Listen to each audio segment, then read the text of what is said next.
Olá a todos!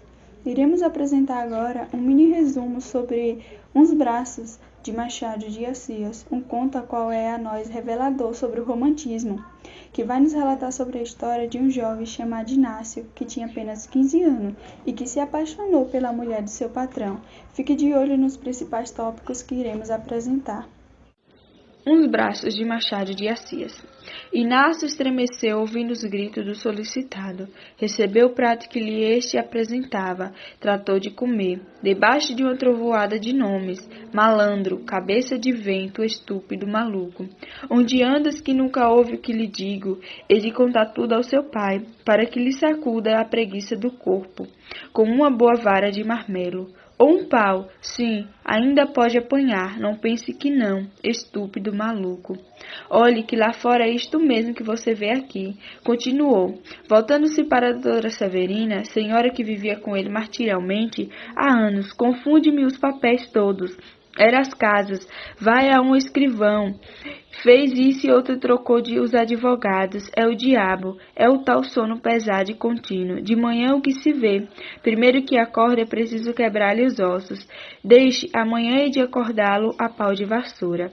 Doutora Severina tocou-lhe no pé, como pedindo que acabasse. Borges espitou ainda alguns proprietários e ficou em paz com Deus e os homens. Não digo que ficou em paz com os meninos, porque nosso Inácio não era propriamente menino, tinha 15 anos, feito e bem feito, cabeça culta, mais bela, olhos de rapaz, que sonha, que adivinha, que indaga, que quer saber e não cabe de saber nada. Tudo isso posto sobre um corpo, não destudo. Que graça, ainda que mal vestido, o pai é barbeiro na cidade nova. E pô-lo-ei de agente, escrevente, ou que quer que era, do solicitado Borges, com esperança de vê-lo no forro, porque ele precisa que os procurados, e causa ganhar muito. Passava-se isto na Rua da Lapa em 1870. Durante alguns minutos não se ouvia mais que tinte, talares e ruídos à mastigação. Borges abortava-se de alface e faca, interrompido-se para vírgula e oração com um golpe de vinho e continuava logo calado. Inácio ia comendo devagarinho, não ousava levar os olhos do prato, nem para colocá-lo onde eles estavam no momento em que terrível Borges o descompõe. Verdade é que seria agora muito arriscado. Nunca hei e pôs os olhos nos braços de doutora Severina. O que não esquece de si e de tudo. Também a culpa antes era de doutora Severina em trazê-lo assim nus. Constantemente usava mangas curtas em todos os vestidos de casa, meio plano abaixo do ombro. Dali em diante ficava-lhe os braços a mostrar. Na verdade, era belos e cheios, em harmonia com a dona, em que era antes grossa que fina, e não perdia a cor nem a maciez, por viver ao ar. Mas é justo explicar que ela os não trazia assim, faceira senão, porque já gostava dos vestidos de manga comprida. De pé, era muito vistosa, andando, tinha maneiras engraçadas. Entanto, quase que só havia a mesa, onde além dos braços mal poderia mirar-lhes os buços. Não se pode dizer que era bonita, mas também não era feia. Nenhum adorno, o próprio penteado, contra muito pouco. Alisou os cabelos, apanhou os atos, atou os fios e os no ato da cabeça, os com o pente de tartaruga, que a mãe lhe deixou, ao pescoço um lenço escuro nas olheiras. Nada tudo isso em 27 anos florido e sólido. Acabaram de jantar. Borges, vindo do café, tirou 4 charutos da algibeira, comparou-os, apertou-os entre os dedos, escolheu um e guardou os restantes. Acendeu o charuto, fincou os cotovelos na mesa e falou a dona Severina de 30.000 coisas que não interessavam nada ao nosso Inácio. Mas enquanto falava, não o descompunha e ele podia devanear a largar. Inácio demorou o café o mais que pôde. Entre um e outro gole, alisava a toalha, arrancava dos dedos pedacinhos de pele imaginários ou passava os olhos pelos quadros da sala de jantar, que eram dois. Um São Pedro e um São João, registros trazidos de festas encaixilhados em casa. Vá que disfarçasse com São João, cuja cabeça moça alegra as imaginações católicas, mas como o austero São Pedro era demais. A única defesa do moço Inácio é que ele não via nenhum e nem outro. Passava os olhos por ali como por nada. Via só os braços de Dona Severina, ou porque sorrateiramente olhasse para eles, ou porque andasse com eles impressos na memória. Homem, você não acaba mais, brandou de repente o solicitador. Não havia remédio. Inácio bebeu a última gota, já fria, e retirou-se como de costume para o seu quarto, nos fundos da casa. Entrando, fez um gesto de zanga e desespero e foi depois encostar-se uma das duas janelas que davam para o mar. 5 minutos depois, a vista das águas próximas e das montanhas ao longe restituía-lhe um sentimento confuso, vago, inquieto que lhe doía e fazia bem. Alguma coisa deve sentir a planta quando abotoava a primeira flor. Tinha vontade de ir embora e de ficar. Havia 5 semanas que ali morava, e a vida era sempre a mesma. Sair de manhã com Borges, andar por audiência e cartórios, correndo, levando papéis ao selo, ao distribuidor, aos escrivães, aos oficiais de justiça. Voltava à tarde, jantava e recolhia-se ao quarto, até a hora da ceia. Ceiava e ia dormir. Borges não lhe dava intimidade na família, que se compunha apenas de Dona Severina. Nem Inácio a via mais de 3 vezes por dia, durante as refeições. 5 semanas de solidão, de trabalho sem gosto, longe da mãe e das irmãs. 5 semanas de silêncio, porque ele só falava uma ou outra vez na rua. Em casa, nada. Deixa estar, pensou ele um dia. Fujo daqui e não volto mais. Não foi. Sentiu-se agarrado e acorrentado pelos braços de Dona Severina. Nunca vira outros tão bonitos, tão frescos. A educação que tivera não lhe permitia encará-los logo abertamente. Parece até que, a princípio, afastava os olhos, vexado. Encarou-os pouco a pouco, ao ver que eles não tinham outras mangas, e assim os foi descobrindo, mirando e amando. No fim de 3 semanas eram eles, moralmente falando, as suas tendas de repouso. Aguentava toda a trabalheira de fora, toda a melancolia da solidão e do silêncio, toda a grosseria do patrão, pela única paga de ver, 3 vezes por dia, o famoso par de braços. Naquele dia, enquanto a noite ia caindo, Inácio estirava-se na rede, não tinha ali outra cama. Dona Severina, na sala da frente, recapitulava o episódio do jantar e, pela primeira vez, desconfiou alguma coisa, rejeitou a ideia logo. Uma criança. Não há ideias que são da família das moscas teimosas. Por mais que a gente as sacudas, eles tornam e reposam. Criança? Tinha 15 anos e ela divertiu entre o nariz e a boca do rapaz. Havia um princípio de rascunho de pulso que admira o que ia começasse a amar. E não era ela bonita. Esta outra ideia não foi rejeitada, antes afogada e beijada. E recordou então os modos dele, os esquecimentos, as distrações e mais um incidente, e mais outro. Tudo eram sintomas, e concluiu que sim. Que é que você tem? Disse-lhe o solicitador, estirado no canapé, ao cabo de alguns minutos de pausa. Não tenho nada. Nada? Parece que cá em casa anda tudo dormindo. Deixem estar, que eu sei de um bom remédio para tirar o sono aos dorminhocos. E foi por ali, no mesmo tom zangado, fuzilando ameaças, mas realmente incapaz de as cumprir, pois era antes grosseiro que mal. Dona Severina interrompia o que não, que era engano. Não estava dormindo, estava pensando na comadre Fortunata. Não o visitava desde o Natal, porque não iria lá uma daquelas noites. Borges redarguia que andava cansado, trabalhava como um negro, não estava para visitas de parola, e descompôs a comadre, descompôs o compadre, descompôs o afilhado, que não ia ao colégio com 10 anos. Borges, com 10 anos, já sabia ler, escrever e contar. Não muito bem, é certo, mas sabia. 10 anos, havia de ter um bonito fim.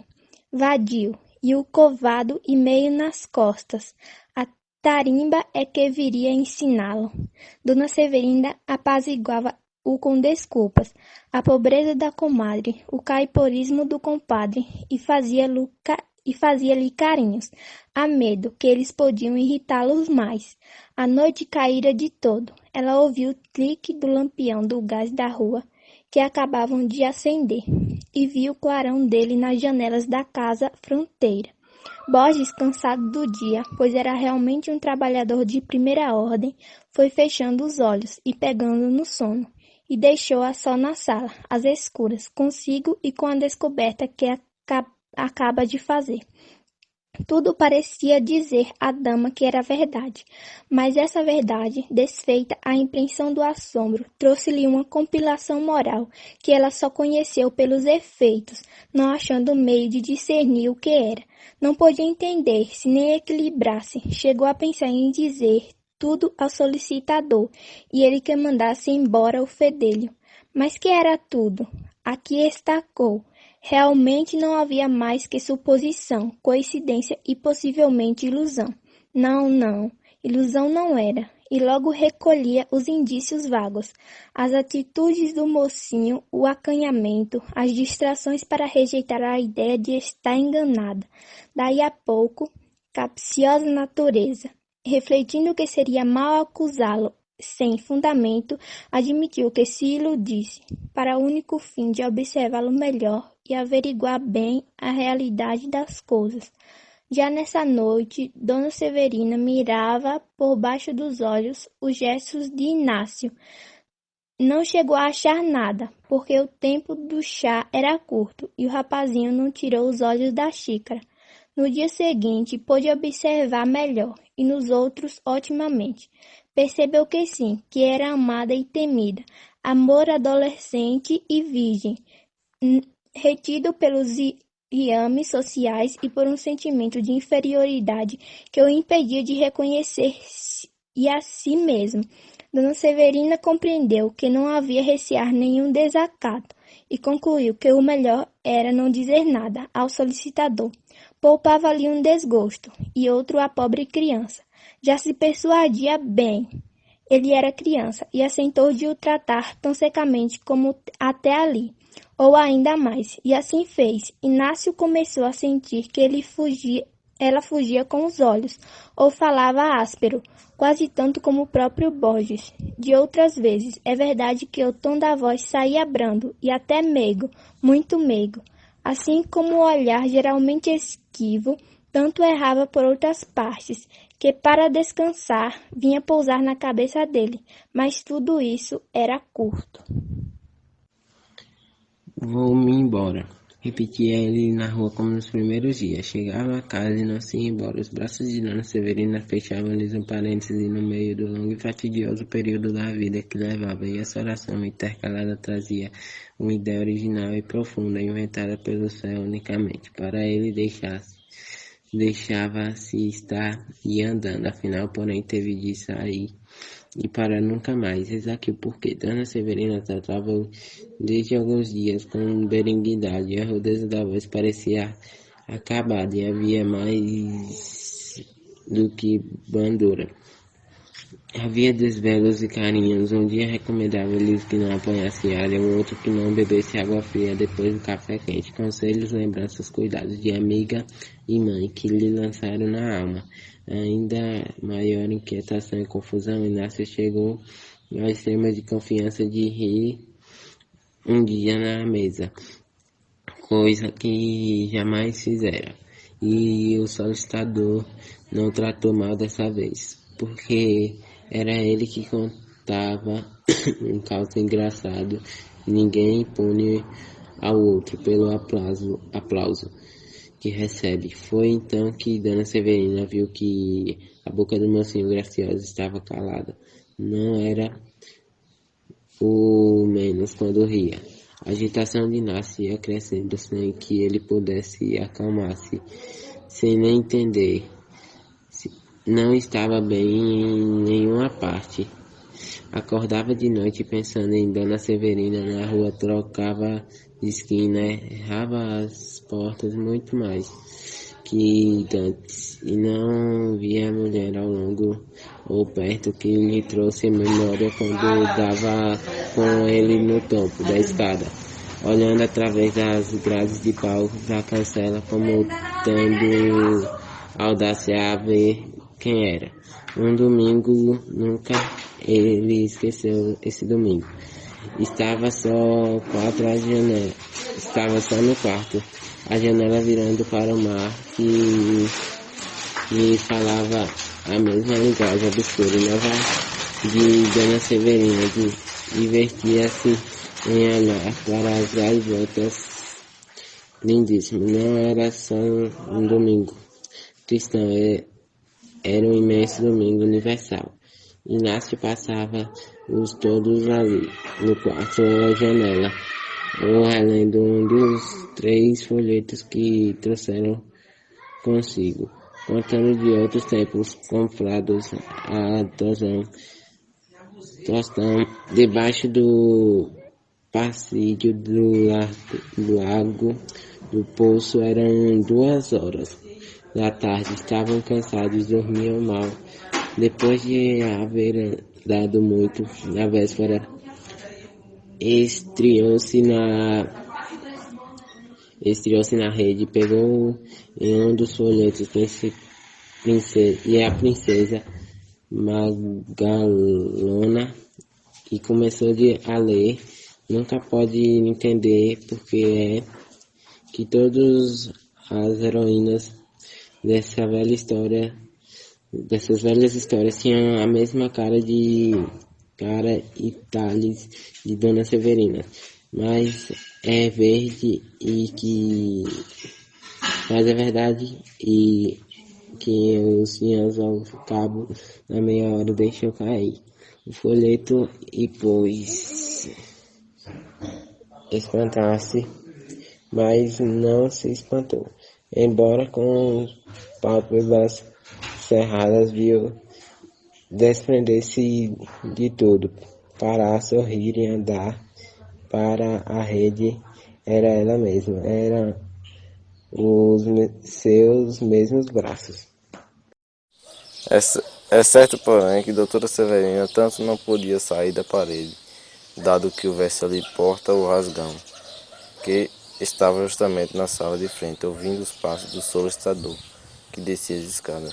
Ouviu-o descer, foi à janela, viu-o sair e só recolheu quando ele se perdeu ao longe, no caminho da rua da Mangueira. Então entrou e foi sentar-se no canapé. Parecia fora do natural, inquieta, quase maluca. Levantando-se, foi pegar a jarra que estava em cima do aparador. Deixou-se no mesmo lugar. Depois caminhou até a porta, deteve-se e voltou ao que parece sem planos. Sentou-se outra vez 5 ou 10 minutos. 1 minuto. De repente lembrou-se que Inácio comemora pouco o almoço e tinha um ar abatido. Advertiu que podia estar doente, podia até ser que ele estivesse muito mal. Saiu da sala, atravessou rasgadamente o corredor e foi até o quarto do mocinho, cuja porta achou escancarada. A doutora Severina parou, espiou, deu com ele na rede, dormindo com o braço para o lado de fora e o folheto caído no chão. A cabeça inclinava-se um pouco do lado da porta, deixando ver os olhos fechados, os cabelos revoltos e um grande ar de risco e de beatitude.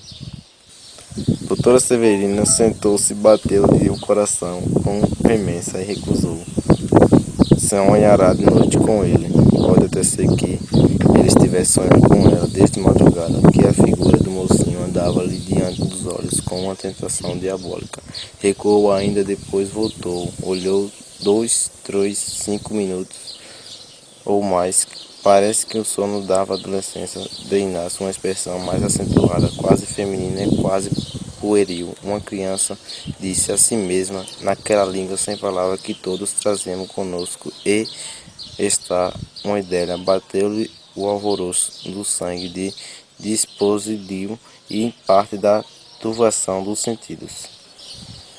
E mirou-o lentamente, afastou-se vê-lo com a cabeça inclinada, o braço caído, mas ao mesmo tempo que achava a criança achou bonito, muito mais que acordado. Uma dessas ideias corrigia-o, corrompia a outra. De repente estremeceu e recusou assustado. Ouvirá um ruído ao pé de saleta do esgômado. Foi ver um gato que deitara uma tigela ao chão. Voltando devagarzinho, ao espiá-lo, viu que dormia profundamente. Tinha um sono duro a criança. O rumor que abalara tanto não fez sequer mudar de posição. Ele continuou a vê-lo dormir e talvez sonhar. Que não possamos ver o sonho dos outros. Doutora Severina ter visto si mesmo, imaginando do rapaz ter se visto diante da rede, risonha e parada. Depois inclinou-se e pegalhou a mão, levá-las ao peito, cruzando ali os braços, os famosos braços. Inácio, o namorado deles, ainda assim ouvia as palavras dela que eram lindas, calidas, principalmente novas, ou pelo menos pertenciam a algum idioma que ele não conhecia, o posto de entender-se. 2 ou 3 vezes a figura escavia-se para tornar logo vindo do mar ou outra parte, entre gaivotas ou atravessando o corredor com toda a graça robusta de que era capaz, e tornado inclinava-se, pegou-lhe outra vez das mãos e cruzava o peito, os braços, até que, inclinando-se ainda mais muitos, abrochou os lábios e deixou-lhes um beijo na boca. Aqui o sonho coincidiu com a realidade, e as mesmas bocas uniram-se na imaginação e fora dela. A diferença é que a visão não recuou, e a pessoa real tão depressa compreende o gesto, como fugiu até a porta, vexada e medrosa. Dali passou à sala da frente, aturdido do que fizera, sem olhar fixamente para nada. Afiava o ouvido e ia até o fim do corredor, a ver se escutava algum rumor que lhe dissesse que ele acordara. E só depois de muito tempo é que o medo foi passando. Na verdade, a criança tinha um sono duro, nada lhe abriu os olhos, nem os fracassos contíguos, nem os beijos de verdade. Mas, se o medo foi passando, o vexame ficou e cresceu. Doutora Severina não acabava de crer que fizesse aquilo. Parece que embrulharam seus desejos na ideia de que era uma criança namorada, que ali estava sem consciência nem imputação. E meia mãe, meia amiga, inclinaram-se e beijaram. Fosse como fosse, estava confusa, irritada, aborrecida, mal consigo e mal com ele. O medo de que ele podia estar fingindo que dormia apontou-lhe na alma e deu-lhe um calefrio. Mas a verdade é que dormiu ainda muito, e só acordou para jantar. Sentou-se à mesa lépido, conquanto achasse doutora Severina calada e severa, e o sol estado tão ríspido como nos outros dias. Nem rispidez de um, nem a severidade da outra podiam dissipar-lhe a visão graciosa que ainda trazia consigo, ou amortecer-lhe a sensação do beijo. Não reparou que doutora Severina tinha um chale que lhe cobria os braços. Reparou depois, na segunda-feira e na terça-feira, também e até sábado, que foi o dia em que Borges mandou dizer ao pai que não podia ficar com ele. E não o fez zangado, porque o tratou relativamente bem e ainda lhe disse a saída. Quando precisar de mim para alguma coisa, procure-me. Sim, senhor. A senhora doutora Severina está lá para o quarto, com muita dor de cabeça. Venha amanhã ou depois, despedir-se dela. Inácio saiu sem entender nada. Não entendia a despedida, nem a completa mudança de doutora Severina em relação a ele, nem o chale, nem nada. Estava tão bem, falava-lhe com tanta amizade, como é que de repente, tanto pensou que acabou supondo de sua parte algum olhar indiscreto, alguma distração que o ofendera. Não era outra coisa. E daqui a cara fechada e o chale que cobria os braços tão bonitos. Não importa, levava consigo o sabor do sonho. E através dos anos, por meio de outros amores mais efetivos e longos, nenhuma sensação achou nunca igual daquele domingo, na Rua da Lapa, quando ele tinha 15 anos. Ele mesmo exclama às vezes, sem saber que se engana. E foi um sonho, um simples sonho. O conto de Machado de Assis, Uns Braços, foi escrito entre o torno do espaço de 1895 e se passa ali na Rua da Lapa, entre 1870. E a história vai nos relatar um jovem chamado Inácio, que se apaixonou pela mulher de seu patrão, Dona Severina, a qual tinha o costume de andar com seus braços nus, o que naquela época significava imoralidade. Os Braços era um dos contos mais famosos de Machado de Assis. O conto tratava da história de um jovem de 15 anos chamado Inácio, que mora com o solicitador Borges e Dona Severina. A mulher traz seus braços sempre nus, que na época era ato de vulgaridade e informalidade. O conto Uns Braços de Machado de Assis tem uma linguagem informal oculta, obedecendo ao estilo do autor. O narrador do conto Uns Braços de Machado de Assis está na terceira pessoa. Trata-se de um narrador onisciente, pois compreende as emoções dos personagens. Os personagens do conto são Inácio, de 15 anos, Borges, que vive com Dona Severina, e Dona Severina, uma jovem senhora. O conto Uns Braços de Machado de Assis se baseia na história de Inácio, um jovem de 15 anos que vai trabalhar com Borges, que é solicitador, e acaba se apaixonando pela esposa do seu patrão. Eu sou Antônio Juan, do primeiro ano C, estou aqui apresentando o trabalho da professora Alda, de produção textual. Vim aqui falar do conto de Uns Abraços de Machado de Assis, e do tempo que se passa na Rua da Lapa, de Rio de Janeiro, em 1970, logo depois do término do romantismo.